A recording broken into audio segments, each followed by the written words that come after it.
जितने भी लोग हैं उनको राहु केतु से डरने की ज़रूरत नहीं है। और आजकल के आप जनरेशन को तो देख ही रहे हो कि बहुत ज़्यादा डिप्रेशन है, बहुत ज़्यादा वर्कलोड हो रहा है। नमस्कार, मैं हूं शशि यादव और आज हमारे साथ हैं आचार्य देवेश चौबे जी। तो आइए हम कुछ ज्योतिष विषयों पर चर्चा करते हैं। तो देवेश जी बताइए अपने बारे में। नमस्कार, मैं आचार्य देवेश चौबे हूँ और thank you so much Shashi ji, आप कैलकाटा से यहाँ पर आई हैं पॉडकास्ट के लिए। एक्चुअली आपने मुझे बुलाया था बट ड्यू टू ट्रैवलिंग में बहुत टाइम कंज्यूम होता है और फिर यहाँ पे मेरे पास लोकल ऑडियंस बहुत आती है, कॉल्स रहते हैं मेरे पॉडकास्ट में, इसलिए टीम ने एक प्रॉपरली पॉडकास्ट रूम बना दिया है कि कल को किसी से यदि डिस्कशन लेना है और यदि वो कन्वीनियंट है तो थोड़ा सा आ जाए। तो थैंक यू सो मच आप यहाँ पर आए इंटरव्यू के लिए। तो देवेश जी, तो आइए शुरू करते हैं। तो मेरा जो सवाल है ये थोड़ा सा अजीब साउंड कर सकता है, थोड़ा सा अजीब लग सकता है जो हमारे व्यूअर्स हैं सुनेंगे। एक्चुअली मेरी ये खुद की क्यूरियोसिटी है कि आत्माएं होती हैं क्या? क्या भूत प्रेत या जो भी आत्माएं, क्या इन पे क्या राय है आपकी? देखिए शशि जी, बहुत अच्छा क्वेश्चन किया वैसे आपने।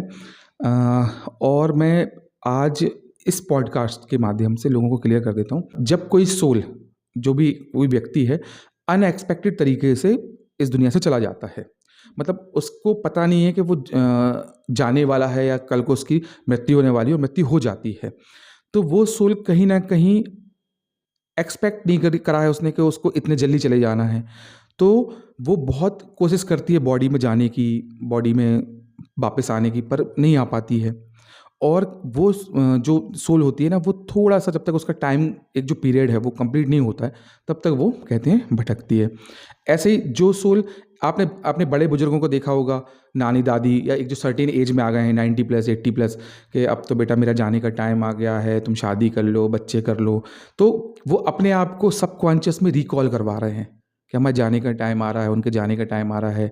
तो ऐसे क्या होता है कि कल को यदि उनकी डेथ हो जाती है तो शी और ही नोज़ कि उनको, उनकी सोल बॉडी से अलग हो गई है। अब भूत प्रेत देखिए होते हैं, बिल्कुल होते हैं। काफ़ी लोग हैं जो आपने देखा होगा, लोग बुलाते हैं, आत्माओं से बात करते हैं, बहुत सारे लोग, और कहीं ना कहीं लोगों को डर भी है। पर मैं आपको बताऊं कि आत्माएं कभी किसी का ख़राब नहीं करती हैं, कभी भी किसी का ख़राब नहीं करती, चाहे वो पॉजिटिव सोल हो चाहे वो नेगेटिव सोल हो, वो नुकसान किसी को नहीं पहुंचाएंगी जब तक आप उनको नहीं छेड़ते हो।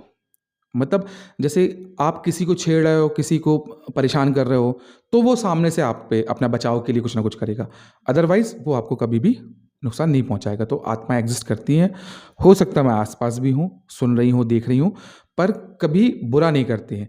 जो पितृ हैं वो भी एक प्रकार की अपनी आत्माएं ही हैं, जो अपन ज्योतिष में देखते हैं पितृ दोष है या ये दोष है, वो भी बेसिकली आत्माएं ही हैं। तो चलिए, ये तो अब पता लगा कि आत्माओं से डरने की ज़रूरत नहीं। ये जो था ये तो मेरा सवाल था। तो अब आते हैं ज्योतिष पे। तो एक सवाल है मेरा जो ये भी मुझसे ही जुड़ा हुआ है। अभी हाल फिलहाल में ऐसा हुआ था कि मेरी जो दीदी हैं उन्होंने अपनी कुंडली दिखाई थी, तो उनको किसी ने बताया कि काल सर्प दोष है, तो वो बहुत परेशान हो गई थी। और एक जानने वाले ने बताया कि विष दोष होता है। हाँ, तो क्या है, और लोग इससे बहुत ज़्यादा डरते हैं, बहुत ज़्यादा, वो भी परेशान हो गई थी। तो आप हमें बताएंगे क्या है ये? देखिए, पहली चीज़ तो शशि जी मैं आपको क्लियर कर दूं कि आप जैसे डॉक्टर के पास जाते हो, तो डॉक्टर के पास क्यों जाते हो? इलाज के लिए जाते हो। ये मैंने आजकल बहुत ट्रेंडिंग में देखा है कि लोग कुछ भी, किसी को भी डरा दे रहे हैं, उपाय नहीं बता रहे हैं, या उपाय के रूप में कुछ बहुत महंगी चीज़ें, एक्सपेंसिव चीज़ें बता रहे हैं। देखो, आपको बनाने वाला कौन है? आपको बनाने वाला ईश्वर है, आपके माँ बाप हैं। जिन ईश्वर ने, जिन माँ बाप ने आपको बनाया है, उनको ये सब चीज़ें ठीक करने की क्षमता भी रखते हैं वो। अब जैसे काल सर्प है, मैंने पिछले पॉडकास्ट में बताया था, और आपने विष योग के बारे में पूछा है, तो पहले मैं बता देता हूँ होता क्या है। तो देखिए, काल सर्प तो सिंपल सा है कि राहु केतु के बीच सारे ग्रह आ जाएं तो काल सर्प कहलाता है। इसके अपोजिट जो ग्रह आते हैं उसे कालामृत कहते हैं, ये मैंने पिछले पॉडकास्ट में बताया था। विष योग क्या होता है कि जब भी शनि और चंद्र, अब चंद्र बेसिकली क्या है, हमारे मन के कारक हैं। चंद्र पूरी कुंडली में मन को कंट्रोल करते हैं, और शनि कहीं ना कहीं एक प्रकार के क्रूर ग्रह हैं। तो जब भी चंद्र पर शनि की दृष्टि आ जाती है, या चंद्र के साथ शनि बैठ जाते हैं एक साथ किसी भी भाव में, 12 भावों में से, तो विष योग का निर्माण हो जाता है। हालांकि देखिए, डरने वाली बात कुछ भी नहीं है। ये वैसा ही है कि आप डॉक्टर के पास गए, उसने आपको इलाज बताया, आपने दवाई खाई और ठीक हो गए। वैसे ही आप किसी एस्ट्रोलॉजर के पास आते हो, क्यों आते हो? आपने जैसे बताया है, तो कहीं ना कहीं उनका ऑब्जेक्ट है कि जो समस्या जीवन में चल रही है वो ठीक हो सकें, यही उद्देश्य रहा होगा ना। पर अभी मैंने बहुत देखा है कि लोग डरा रहे हैं, बहुत पूजने बता रहे हैं, बहुत उपाय बता रहे हैं। कुछ नहीं, आप कुछ सिंपल साधारण से जो घर की रेमेडीज़ हैं वो भी करके आप चीज़ों को ठीक कर सकते हो। रही विष योग की बात, तो देखिए इसमें सिंपल सा है कि जब चंद्र थोड़ा सा खराब हो जाता है तो व्यक्ति क्या करेगा, थोड़ा सा नेगेटिव विचार हो जाएंगे, ओवर थिंकिंग हो जाएगी, ये हो जाएगी। इसका सिंपल सा एक उपाय, यदि किसी को विष योग है तो वो जैसे मैं, आपने देखा होगा कि हालांकि मुझे है नहीं है, पर मैं दाएं कान में सोने की बाली पहना हूँ, तो ये सबसे अच्छा उपाय होता है। कहीं ना कहीं आपने अपने चंद्र को मजबूत कर दिया है। आपको ये भी कठिन लगता है क्योंकि बहुत सारे लोग हैं जो कान नहीं छिदवा सकते हैं, खासकर मेल जो लड़के हैं या मेल जनरेशन में हैं, तो उनके लिए उपाय क्या करना है, ये वाला जो अंगूठा होता है थंब अपना राइट वाला, चाहे वो लड़का हो चाहे लड़की हो, इसमें चांदी का छल्ला वो डाल ले। यदि चांदी का छल्ला डाल लेगा तो उसका चंद्र बहुत कंट्रोल में हो जाएगा। साथ ही यदि ये भी नहीं कर पा रहा है तो कुछ नहीं करना है आपको। आपने जलहरी देखी होगी शिव जी की, जिसके ऊपर से पानी टपकता है। अब चंद्र का स्थान कहाँ पर है शिव जी का, आपका नाम भी चूंकि शशि है तो चंद्र ही है, तो चंद्र का स्थान है शिव जी के सिर पर। और जो जल से पानी आ रहा है वो भी सबसे पहले चंद्र से होते हुए आ रहा है शिव जी के ऊपर। तो चंद्र को कहीं ना कहीं वो एनर्जी कंट्रोल कर रही है और उसको अच्छा कर रही है। तो ये भी जो उपाय कर लेंगे, आपको कुछ नहीं करना, सोमवार को जाना है कहीं पर भी नियर बाई जो मंदिर हो शिव जी का, उस पर जलहरी, उसमें थोड़ा सा पानी या दूध जो भी आपकी स्वेच्छा वो डाल दीजिएगा। सिर्फ सोमवार के सोमवार 2 मिनट का समय लगता है, ये कर लीजिएगा। तो भी आपको, यदि विष योग से वैसे डरने की जरूरत नहीं है, पर किसी को डरा दिया या जैसे आपके यहाँ किसी को काल सर्प से डरा दिया या इस योग से डरा दिया, तो वो ठीक किया जा सकता है, बहुत आसान है। तो मेरा जो दूसरा सवाल है वो भी इससे ही रिलेटेड है कि चंद्रमा क्या मन को कंट्रोल करता है? देखिए इस पूरे ब्रह्मांड में सबसे ज़्यादा क्या है, पानी है, ठीक है। इस पूरे शरीर में सबसे ज़्यादा क्या है, पानी है।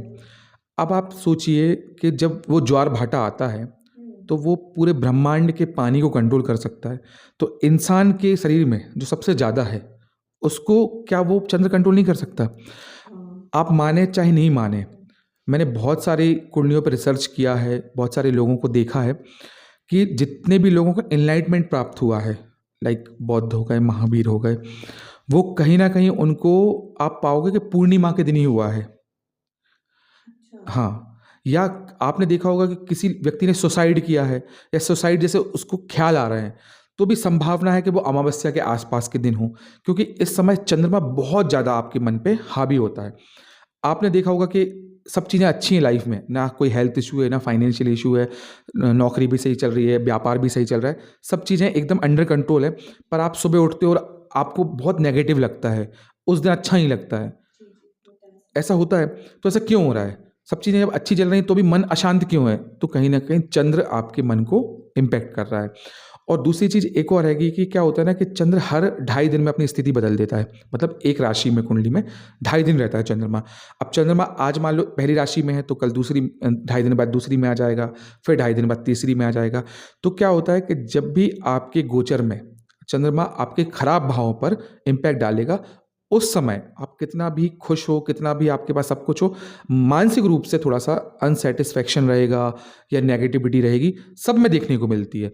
और आजकल के आप जनरेशन को तो देख ही रहे हो कि बहुत ज़्यादा डिप्रेशन है, बहुत ज़्यादा वर्कलोड हो रहा है तो आदमी परेशान हो रहा है, सुसाइड लोग बहुत कर रहे हैं, सुसाइड के ख्याल बहुत आ रहे हैं। तो कहीं ना कहीं ये सब चीज़ें चंद्र से ही ऑपरेट हो रही हैं। तो मैंने जैसे पिछले आपके क्वेश्चन में बताया था, यही उपाय है, आप चंद्र का उपाय करेंगे तो यदि आपका मन भी अशांत है तो भी उसमें आपको बेनिफिट मिलेगा। बहुत ही सही साइंटिफिकली आपने ये चीज़ समझाई। ऐसे बहुत से लोग हैं जो एस्ट्रोलॉजी पर नहीं बिलीव करते हैं, लेकिन जैसे आपने समझाया है तो शायद वो कोरिलेट कर पाएंगे कि लॉजिकली इसको समझा जा सकता है। बिल्कुल बिल्कुल बिल्कुल जी, तो अब मेरा जो अगला सवाल ये है, क्योंकि आपने चंद्रमा की बात की है तो एक और सवाल इससे ही जुड़ा हुआ है कि कोई भी व्यक्ति क्या अपनी कुंडली स्वयं देख सकता है? देखिए वैसे तो मैं आपको एक चीज़ बताऊं कि कोई भी व्यक्ति जो थोड़ा सा भी एस्ट्रोलॉजी पर विश्वास रखता है या उसको एस्ट्रोलॉजी के प्रति थोड़ा सा पॉजिटिव वे है, तो वो कुछ चीज़ें अपनी कुंडली में देख सकता है। देखिए कुंडली में 2-3 चीज़ें जो सबसे इंपॉर्टेंट हैं, और जो भी ऑडियंस है मैं उनको ये बताना चाहता हूँ कि आप ये देख के चलिए, आपके जीवन में यदि किसी ने आपको गलत राह बताई है या उसमें कुछ गलत चीज़ें बता दी हैं, तो वो आप खुद ही पता कर सकते हो कि सही है कि नहीं है। तो देखिए सबसे पहले जैसे मैंने चंद्र का बताया, चंद्र क्योंकि हर 2.5 दिन में घर बदल देते हैं, तो सबसे पहले हम चंद्र की स्थिति देखते हैं क्योंकि चंद्र आपके मन को कंट्रोल कर रहा है। सेकंड सबसे इंपॉर्टेंट कुंडली में जो ग्रह हुए वो सूर्य होते हैं। सूर्य एक्चुअली कुंडली के राजा भी माने जाते हैं। आपने अपने पुराने लोगों को देखा होगा जब वो नवग्रह बनाते थे, 9 सुपारियों के रूप में 9 ग्रह रखते थे, तो उसके सबसे सेंटर में सूर्यदेव को रखते थे।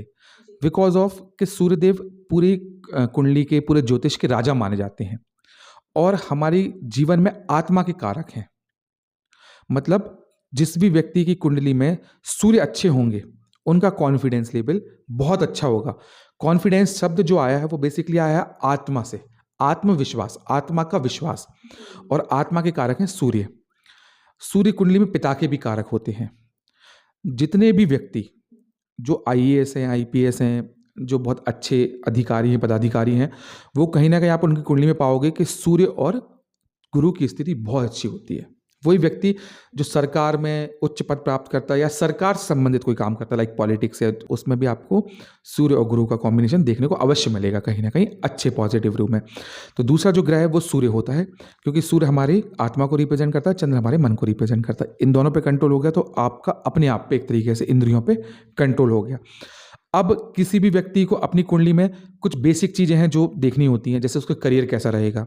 तो करियर के लिए वो अपना 10वां हाउस देख सकता है। जो 10वां हाउस होता है वो, जैसे मैंने आपको बताया कि करियर उससे अपन देख सकते हैं। अब 10वें हाउस में जो भी ग्रह बैठे हैं, मान लीजिए जैसे गुरु बैठे हैं, तो गुरु सरकारी नौकरी को रिप्रेजेंट करते हैं, गुरु आपके ज्ञान को रिप्रेजेंट कर रहे हैं। तो कहीं ना कहीं ऐसा व्यक्ति टीचर के क्षेत्र में, सरकारी नौकरी के क्षेत्र में, या कंसल्टेंट जो होते हैं, उनका गुरु देखोगे बहुत अच्छा मिलेगा। वहीं पर यदि यहाँ पर मंगल बैठे हैं, तो मंगल जो वर्दी वाली नौकरियाँ होती हैं, वर्दी मतलब जिसमें यूनिफॉर्म है या जिसमें वर्दी कोई ड्रेस है, तो वो उस नौकरी को रिप्रेजेंट करते हैं। अच्छा, मंगल डॉक्टरी, जितने भी आपको अच्छे डॉक्टर मिलेंगे, अच्छे सर्जन मिलेंगे, उनकी कुंडली में आपको मंगल हमेशा अच्छा मिलेगा और उसका संबंध कहीं ना कहीं 10वें भाव से देखने को अवश्य मिलेगा। फिर वहीं पर यदि मान लो यहाँ पे बुध बैठ गया और बुध की अच्छी स्थिति है, तो ऐसा बुध व्यापार को रिप्रेजेंट करते हैं, बुद्धि को रिप्रेजेंट करते हैं, तो ऐसा व्यक्ति कोई भी व्यापार कर ले तो उसमें उसको बहुत बेनिफिट मिलेगा। वहीं पर शुक्र बैठ गए, तो जैसे मैं शुक्र का आपको बताऊं, तो शुक्र लग्जरी को रिप्रेजेंट करते हैं। जिस भी व्यक्ति की कुंडली में गुरु अच्छा नहीं है और शुक्र अच्छा है, तो ऐसे व्यक्ति को लग्जरी सब मिलती है। मतलब जैसे आप एक अच्छे घर में रह रही हो, अच्छी गाड़ी यूज़ कर रही हो, अच्छा इंटीरियर है, सब चीज़ें अच्छा है, तो कहीं ना कहीं आपका शुक्र बहुत अच्छा होगा।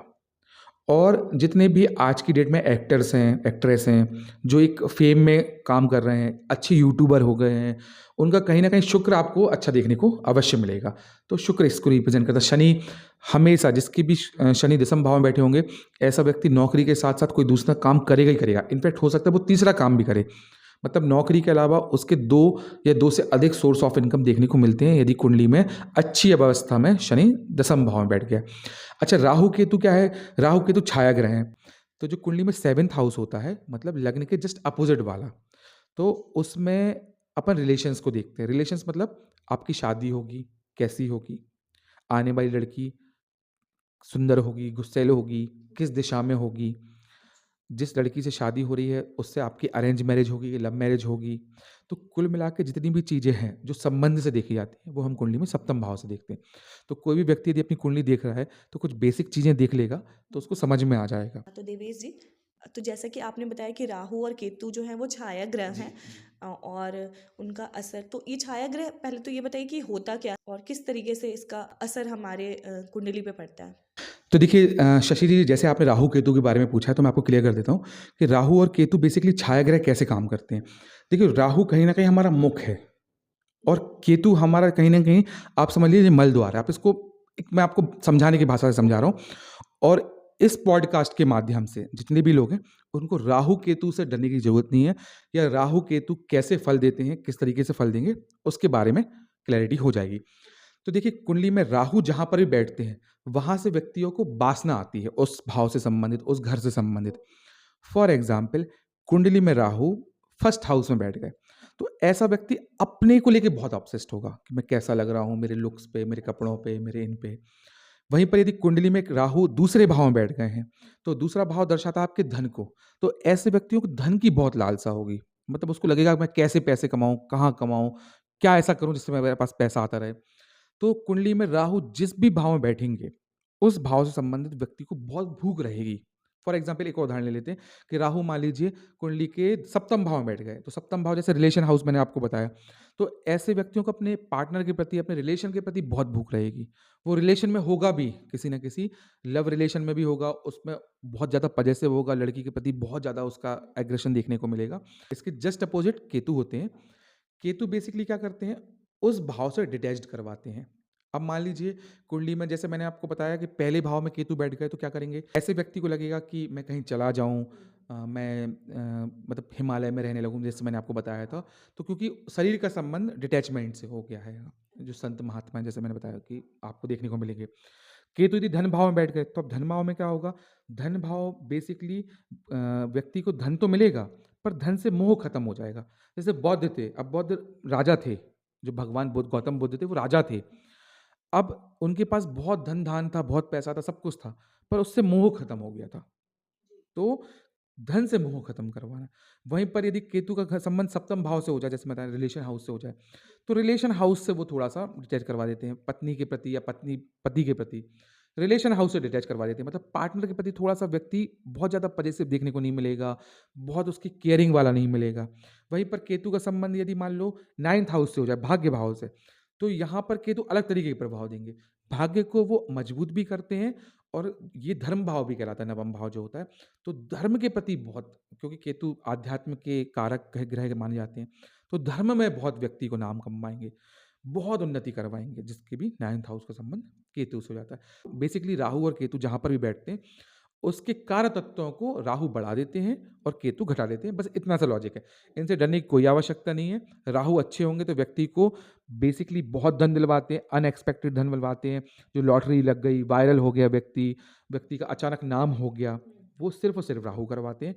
वहीं पर इसके अपोजिट केतु आध्यात्मिक दृष्टि से बहुत नाम कमाते हैं, बहुत, मतलब आदमी, आपने देखा होगा कि कोई आजकल जैसे गुरु हैं जो बहुत पॉपुलर हो गए हैं, तो कहीं ना कहीं यदि वो सांसारिक जीवन से नहीं जुड़े हैं, जैसे अपने अभी कुंभ चल रहा है, तो कुंभ में आपको जितने भी लोग दिख रहे हैं, जो नागा साधु आ रहे हैं, हमारे दूर दूर से पूरे देश विदेशों से आ रहे हैं, हिमालय से आ रहे हैं, तो वो कहीं ना कहीं आप देखेंगे कि आध्यात्मिक की दृष्टि से जुड़े हुए हैं।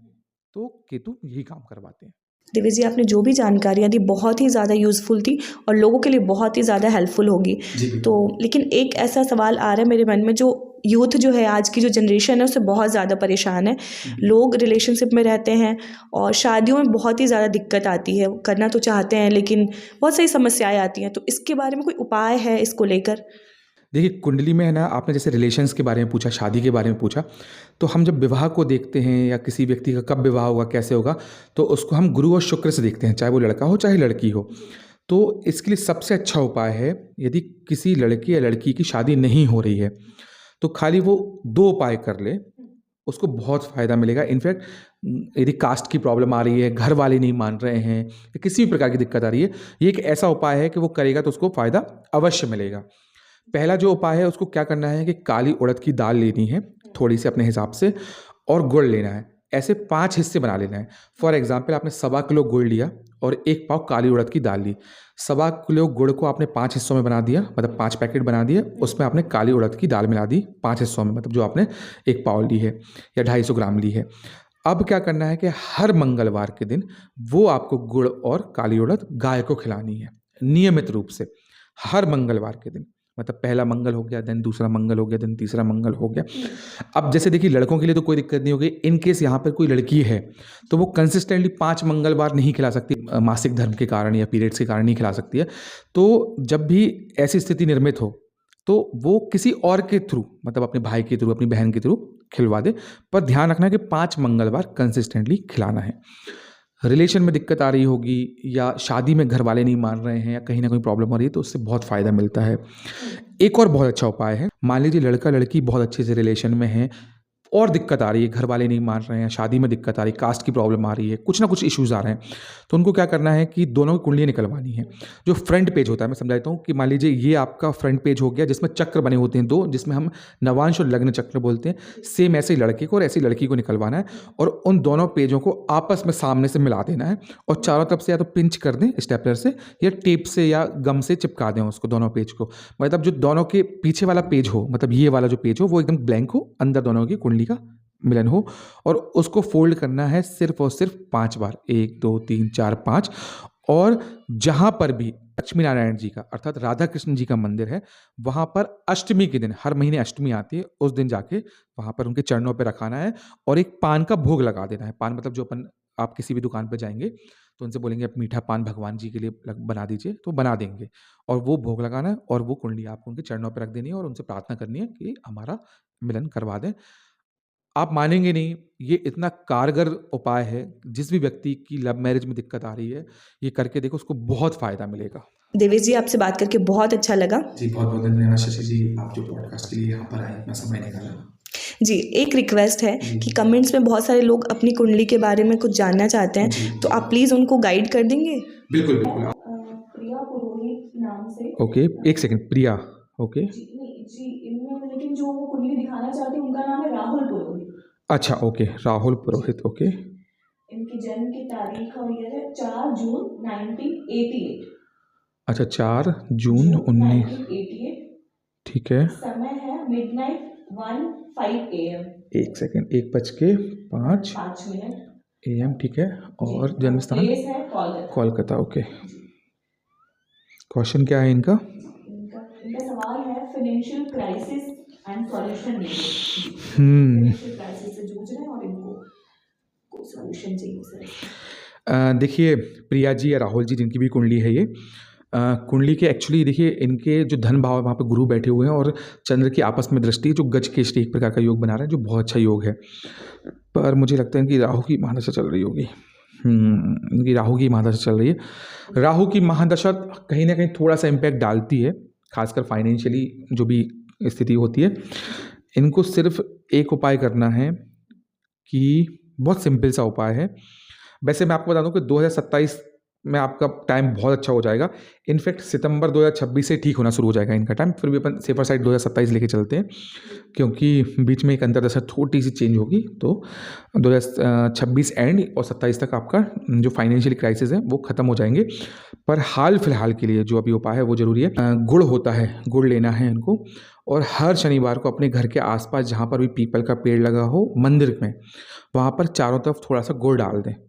ये सबसे अच्छा उपाय माना जाता है। फाइनेंशियली कंडीशन यदि किसी की ख़राब चल रही है, और वो गुड़ मतलब जैसे 5 या 7 या 9 के हिस्से में डालना है। मतलब एक गुड़ लिया, उसके छोटे छोटे हिस्से कर लिए, 5 7 9 जो भी आपको ठीक लगे, और ऐसा आपको कंसिस्टेंटली 5 शनिवार करना है अपने नियर बाई मंदिर के पास, जहाँ पर पीपल का पेड़ लगाओ वहाँ पर पीपल के चारों तरफ डाल दीजिएगा।